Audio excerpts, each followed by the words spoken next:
Hello everyone, welcome back to my channel. তোমরা তো জায়গাটা দেখে চিনতেই পারছো ঠিক কোথায় গিয়েছি। এটা হচ্ছে আলিপুর জুতে। আমরা সবাই মিলে গিয়েছিলাম জু দেখার জন্য। আর আমাদের যেদিন নিয়ে গিয়েছিল ঠিক সেদিন কতগুলি বাচ্চাদেরও নিয়ে গিয়েছিল স্কুল থেকে। এই দেখো এদিকে বাচ্চারা কি সুন্দর লাইন করে যাচ্ছে। এরা এত সুন্দর, এত কিউট কিউট বাচ্চাগুলো। তোমরা হয়তো ভাবছো যে আমি এই বাচ্চাদের ভিডিওগুলো কেন করছি, কারণ আমাদের টিচার এখনও আসেনি। আমরা অন্য টিচার্সদের জন্য অপেক্ষা করছিলাম, তো একা একা থাকতে থাকতে বোর হয়ে যাচ্ছিলাম। ভাবলাম যে কিছু ক্লিপ নিয়ে নিই। কিছুটা সময় অপেক্ষা করে থাকার পর আমরা ভিতরে ঢুকতে পারলাম টিকিট কেটে। তো এখন আমরা ঘুরবো।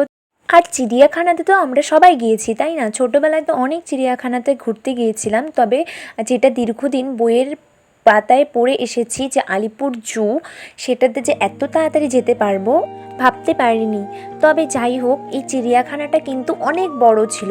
সারাদিন ঘুরেও কিন্তু শেষ করা যাবে না, এত বড়, অনেক কিছু দেখার ছিল। আর এগুলি যে দেখছো, এগুলি হচ্ছে সারস পাখি। অনেক বড়, মানে জালের মতো করে বিছিয়ে দিয়েছে যেন উড়ে উড়ে যেন না যেতে পারে, আর অনেক সুন্দর দলবদ্ধভাবে একত্রিত হয়ে থাকে। দিকে চলে আসলাম হাতি দেখতে। এত সুন্দর সুন্দর হাতিগুলো অনেক দূর থেকে দেখেছিলাম, এত কাছে তো যাওয়া যাবে না, আর তো গ্রিড লাগানো ছিল। আমার কিন্তু সবথেকে বেশি ভালো লেগেছিল এই সাদা ময়ূরগুলো। প্রায় অনেক কয়েকটাই ছিল সেখানে, তবে সাদা কালার আর ছিল সোনালী কালার, এই দুটো ময়ূর আমার সবথেকে বেশি ভালো লাগছিল। আর সোনালী কালারের ময়ূরটা পেখম ধরেছে, আর আমরা ঠিক সেই সময় গিয়ে সেটাকে ক্যামেরাবন্দি করতে পেরেছিলাম। আর এত সুন্দর দৃশ্য আমি দেখতে পারবো, এটা অনেক আমার ভালো লেগেছিল। তবে যাই হোক, তবে সাদাটা আরও বেশি ভালো লাগছিল। ওই দেখো একটু একটু দেখা যাচ্ছে। আর সাদা ময়ূরটাকে পারলে আমি নিয়েই চলে আসতাম বাড়িতে, কিন্তু অসহায়। এইদিকে দেখো একটু একটু দেখা যাচ্ছে, ওটা হচ্ছে সিংহ। সিংহ কিন্তু এখন ঘুমোচ্ছে। তো আমরা ঘুমানো অবস্থাতে তাকে দেখে চলে এসেছিলাম। তারপর আমরা চলে গেলাম এই পাখিগুলো দেখতে। তারপর চলে গেলাম এই পাখিগুলো দেখার জন্য। এই পাখিগুলোর নাম কি ছিল আমি ভুলে গিয়েছি। প্রত্যেকটারই কিন্তু বিজ্ঞানসম্মত নাম এবং ডাকনাম দুটোই কিন্তু লেখা ছিল পাশে, কিন্তু এত কিছু মনে রাখা সম্ভব নয়, তাই শুধু ক্যামেরাতে ছবিগুলো দেখাচ্ছি। আর তারপরে আমরা এদিকে চলে গিয়েছিলাম। এটা ছিল হচ্ছে উট, মানে এমু পাখি, সরি উট না, এমু পাখি। তো এটা কিন্তু অনেক সুন্দর ছিল, আমার তো ভীষণ ভালো লেগেছিলো। আর আমি এমুর সঙ্গে গিয়ে সেলফি উঠেছিলাম। এমুকে দেখার আমার অনেক ইচ্ছা ছিল, যাই হোক এমুকে দেখতে পেয়েছি। আর এই দেখো এদিকে কিন্তু জলহস্তি দেখতে পেয়েছিলাম আমরা। এই যে এটা কিন্তু জলহস্তি, হ্যাঁ। দেখার পর গেছিলাম এই পাখিগুলো দেখতে। এই পাখিগুলো তো আমার এত ভালো লেগেছিল, এত ভালো লেগেছিল, মানে কি আর বলি। আর এইদিকে হচ্ছে তাল গাছ রয়েছে ঠিকই, অথচ বাবুই পাখির বাসাই নেই। আমি এটাই স্যারকে কখন ধরে প্রশ্ন করছি, স্যার বাবুই পাখির বাসা দেখলাম না দেখলাম না, কারণ আমার অনেক ভালো লাগে বাবুই পাখির বাসা। তারপরে আরও অনেক কিছু দেখেছিলাম, আমি যে এগুলি কী কী দেখেছি আমি নিজেও ভুলে গিয়েছি, এত কালো কালো। আমরা গিয়েছিলাম সজারু দেখার জন্য। আর সজারু তো এতদিন ধরে বইয়ে পড়তাম কি কাটা কাটা হয়, তো যাই হোক ফাইনালি দেখেই ফেললাম নিজের চোখে।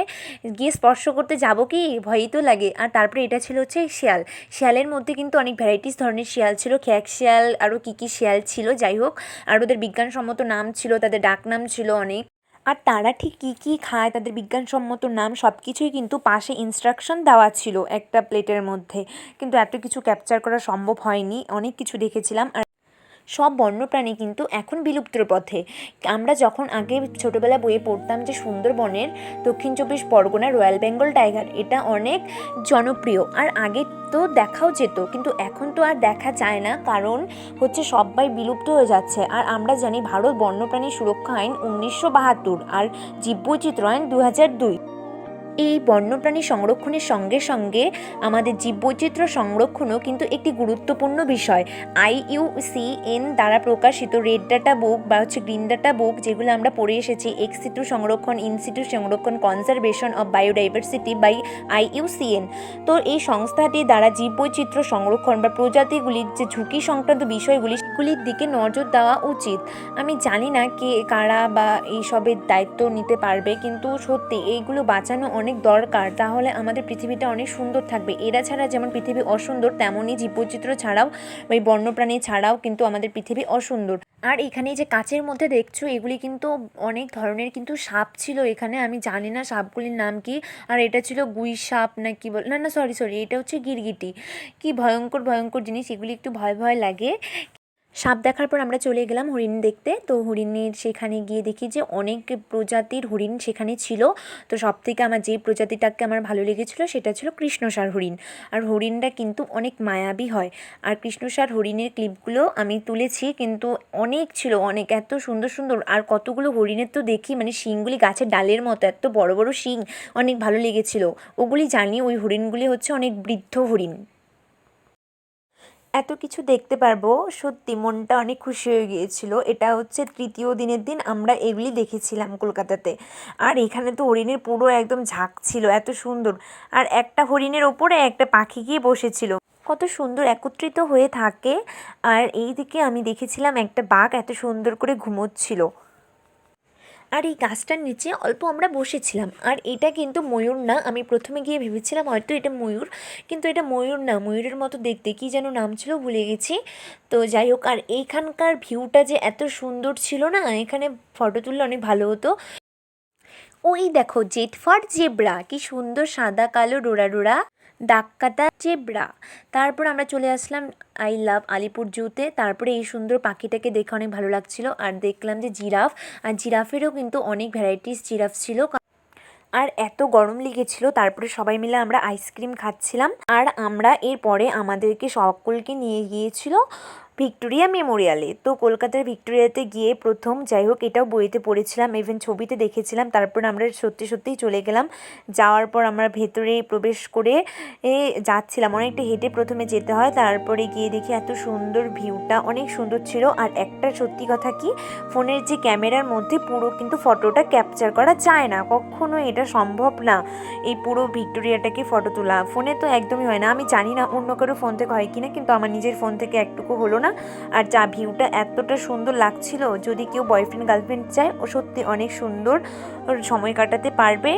আর অনেক লোক একদম ভর্তি ছিল। আমরা যেদিন গিয়েছিলাম সেদিন ছিল সোমবার, আর সেদিন ভিক্টোরিয়া বন্ধ থাকে। তো আমরা কিন্তু ভেতরে প্রবেশ করতে পারিনি। তো তোমরা যদি কেউ কখনো যাও তবে সোমবারই কিন্তু যেও না, তাহলে কিন্তু ভেতরে ঢুকতে পারবে না।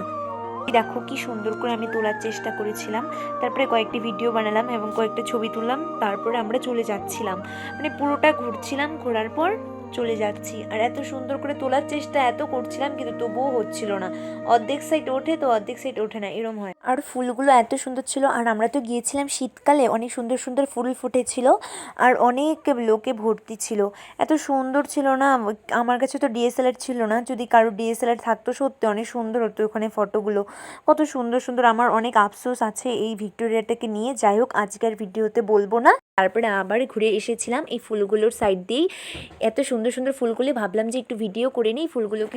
জাস্ট এখানকার ভিউটা দেখো, এত সুন্দর ছিল, মানে কি সুন্দর একটা পুকুর, তারপরে এত সুন্দর গাছের নিচে ছায়া। তারপর আমরা সবাই মিলে ভিক্টোরিয়াকে টাটা জানিয়ে চলে গেলাম কলকাতায়। সেখানে গিয়ে আমরা চলে গেলাম অরুণপালের দোকানে, জয়মাতারা হোটেলে। তারপরে সেখানে ডেকার সেলেনে খাওয়া দাওয়া করে আমরা ফিরছিলাম। কলকাতায় গিয়েছিলাম আর ইয়েলো কালারের ট্যাক্সি দেখতে পাচ্ছিলাম না, এটা মনের মধ্যে ঘুরছিল। হঠাৎ করে তাকিয়ে দেখি এই তো আমি ট্যাক্সি দেখতে পেয়ে গিয়েছি। তারপর অনেক খুশি হয়েছিলাম। তারপর আমরা চলে আসলাম। এখন সবাই মিলে যাব ধর্মতলা মার্কেটে। তো সেখানে গিয়ে অনেক কিছু কে কী কেনাকাটা করবে। তারপরে এই জুয়েলারিগুলো আমার অনেক পছন্দ হয়েছিল, কিন্তু যতটা দেখতে লাগছে ততটাও কিন্তু সুন্দর না, কোয়ালিটি অনুযায়ী দাম অনেক বেশি চাচ্ছিল। আর হচ্ছে তারপরে আমরা কিছু কেনাকাটা করার পর আমরা সানি গেস্ট হাউসে পৌঁছে গেলাম। সেখানে আমাদের থাকতে বলা হয়েছিল, যেহেতু আমাদের 12:20 ট্রেন ছিল। তারপর আমরা একটু কিছু খেলাম, মানে সন্ধেবেলা টিফিনটা করে তারপরে শিয়ালদা স্টেশনে পৌঁছে গেলাম। পৌঁছানোর পর আমাদের 12:20 ট্রেন, আমরা এখন অপেক্ষা করছি যে কখন ট্রেন আসবে। আমরা অপেক্ষা করে থাকতে থাকতে ট্রেন চলে আসলো আর আমরা সবাই ট্রেনে উঠে পড়লাম। অনেক মজা হয়েছিল। আর লাস্টের যে মানে তৃতীয় যে দিনটা, ওই দিন আমার সব থেকে বেশি ভালো লেগেছিল, সব কিছুই ভালো ছিল আমার। যাই হোক তারপরে আমরা অনেক আসার সময় অনেক গল্প করতে করতে আসছিলাম, আর অনেক ঘুমও পাচ্ছিল, কারণ আমার ট্রেনে ওঠার পর কখনো ঘুম হয় না। তো আমি চলেই আসলাম আলিপুরদুয়ার স্টেশনে। তো এখন আমার ব্যাগ গোছানো হয়ে গেছে, এখন আমি বাড়ি যাব। আজকে এই পর্যন্ত, নেক্সট ব্লগে দেখা হচ্ছে, টাটা।